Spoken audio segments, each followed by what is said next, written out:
दोस्तों पिछले 2 सालों से म्यांमार में युद्ध चल रहा है जो वहां की मिलिट्री ने डेमोक्रेटिक लीडर्स को बर्खास्त करके शुरू किया था। तब से इस मिलिट्री डिक्टेटरशिप के खिलाफ लड़ने वाले लोगों की संख्या बहुत बढ़ गई है। पूरा देश एक गृह युद्ध से जूझ रहा है। इस गृह युद्ध ने म्यांमार की मिलिट्री नहीं बल्कि चीन की भी नींद उड़ा कर रख दी है, क्योंकि न सिर्फ चीन की वहाँ बहुत ज्यादा इन्वेस्टमेंट है बल्कि म्यांमार चीन के लिए बहुत ही स्ट्रैटेजिक रोल भी प्ले करता है। पर क्यों है म्यांमार वॉर से चीन परेशान और वहाँ इस वक्त क्या हालात है, आज जानेंगे हम इस वीडियो में, तो तक बने रहेगा हमारे साथ। लेकिन वीडियो शुरू होने से पहले अगर आप इस चैनल पर नए हैं या आपने अभी तक इस चैनल को सब्सक्राइब नहीं किया है तो चैनल को सब्सक्राइब करना, बेल आइकॉन दबाना ना भूलें। पहले तो ये जान लेते हैं कि आखिर चीन के लिए म्यांमार इतना जरूरी क्यों है। म्यांमार और चीन के रिश्तों की बड़ी वजह ये है कि म्यांमार चीन को इंडियन ओशियन और बे ऑफ बंगाल में एंट्री देता है, क्योंकि इसके अलावा उनके पास दूसरी चॉइस ही नहीं है। जैसा कि हम जानते हैं कि चीन अपना ज्यादातर ऑयल इंपोर्ट करता है और इंपोर्ट समुद्र के रास्ते से आते हैं और इन शिप्स को स्ट्रेट ऑफ मलक्का से गुजरना पड़ता है जो कि इंडोनेशिया के पास है, और यहाँ से दुनिया का 30% ग्लोबल ट्रेड होकर गुजरता है। और साथ ही साथ चीन 80% ऑयल सप्लाईज भी इस एक चोक पॉइंट से होकर गुजरती है। लेकिन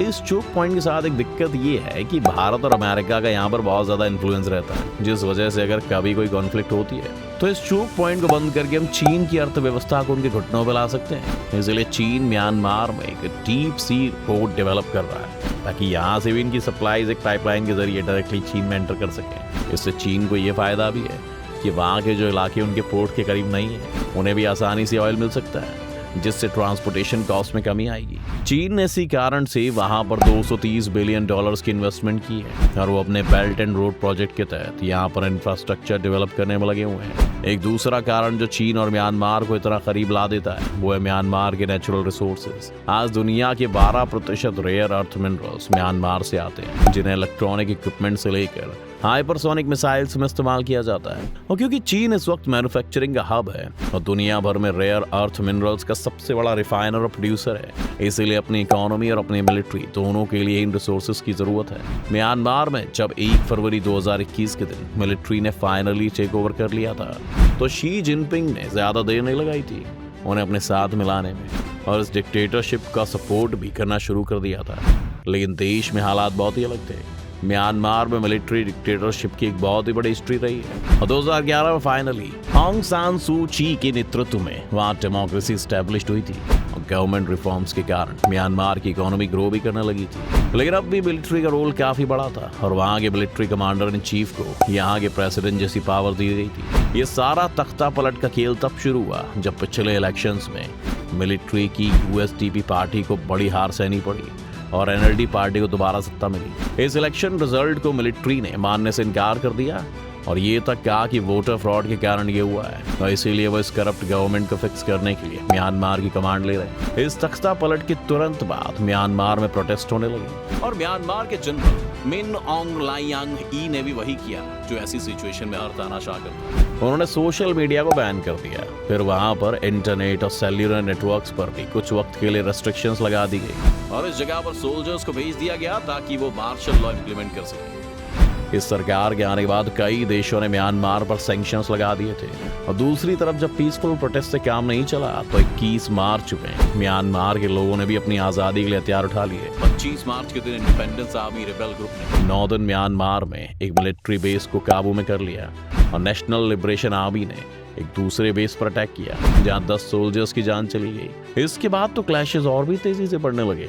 लोगों ने घर पर ही हथियार बनाने शुरू कर दिए और वो उनकी मिलिट्री का मुकाबला करने निकल पड़े। इस समय म्यांमार की मिलिट्री के पास 4 लाख से ज्यादा सिपाही हैं, जो उन्हें साउथ ईस्ट एशिया की दूसरी सबसे बड़ी सेना बना देती है। लेकिन कई एस्टिमेट्स का मानना है कि इसमें से सिर्फ 1 लाख सोल्जर्स ही ऐसे हैं जो कि बैटल के लिए पूरी तरह से तैयार हैं। इसी वजह से शायद इस कॉन्फ्लिक्ट की शुरुआत में रेबल्स ग्रुप और मिलिट्री एस्टेब्लिशमेंट्स के बीच एक सीज फायर एग्रीमेंट भी साइन हो गया था। लेकिन जब आर्मी अपने वादों से पीछे हट गई तो रेबल ग्रुप्स और भी ज्यादा वायलेंट हो गए।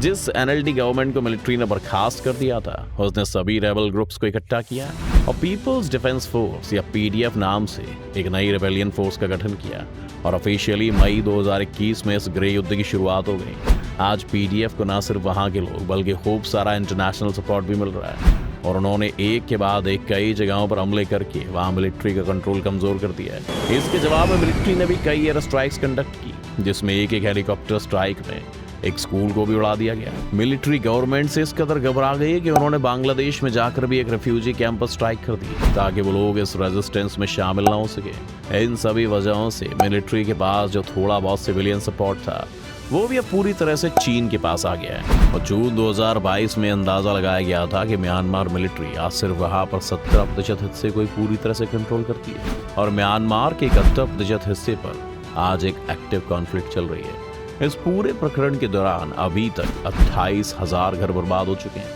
और साथ ही मिलिट्री ने भी लगातार अपने सोल्जर्स को खोना शुरू कर दिया है। ये पॉइंट इसलिए भी इम्पोर्टेंट है क्योंकि पूरा देश आज मिलिट्री के खिलाफ है, इसलिए वो नए लोगों को रिक्रूट नहीं कर सकते और हालत ये हो गई कि मिलिट्री को पुलिस को भी अपने इन ऑपरेशन के साथ मिलाना पड़ रहा है। इस वजह से बहुत से मिलिट्री और पुलिस के लोगों ने रेजिग्नेशन दे दिया है और करीब 2000 से ज्यादा पुलिस ऑफिसर्स ने पीडीएफ ज्वाइन कर लिए है। म्यांमार की इकोनॉमी के हालात आज इतने खराब हैं कि मिलिट्री ने अपने सोल्जर्स को बैंक में भी तैनात कर दिया है ताकि लोग एक बार में ज्यादा पैसा वहां से ना निकाल सके और इंटरनेशनल सैंक्शंस के कारण जो प्रेशर बन रहा है उसने उन्हें और भी नुकसान पहुंचाया।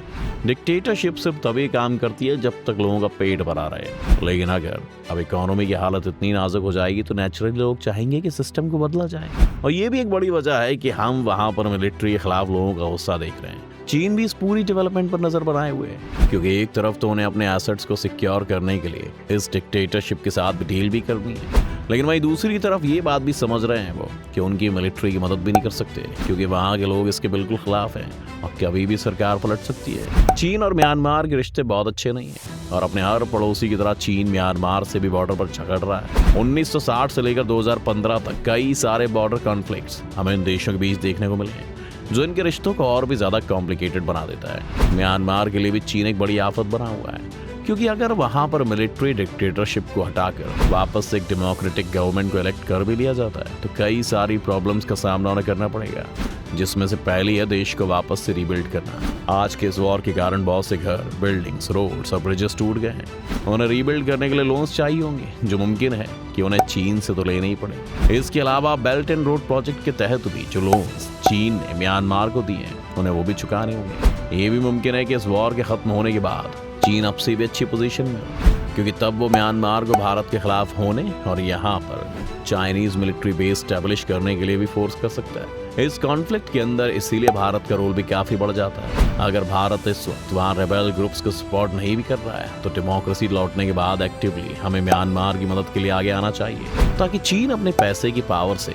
म्यांमार को हमारे खिलाफ न कर सके। म्यांमार में चीन की मौजूदगी उसे बंगाल की खाड़ी का एक्सेस भी दे देगी और अगर ऐसा हुआ तो हमारे लिए एक बहुत ही स्ट्रैटेजिक हार होगी। आपको क्या लगता है इस कॉन्फ्लिक्ट में भारत अपना रोल कैसे प्ले कर सकता है?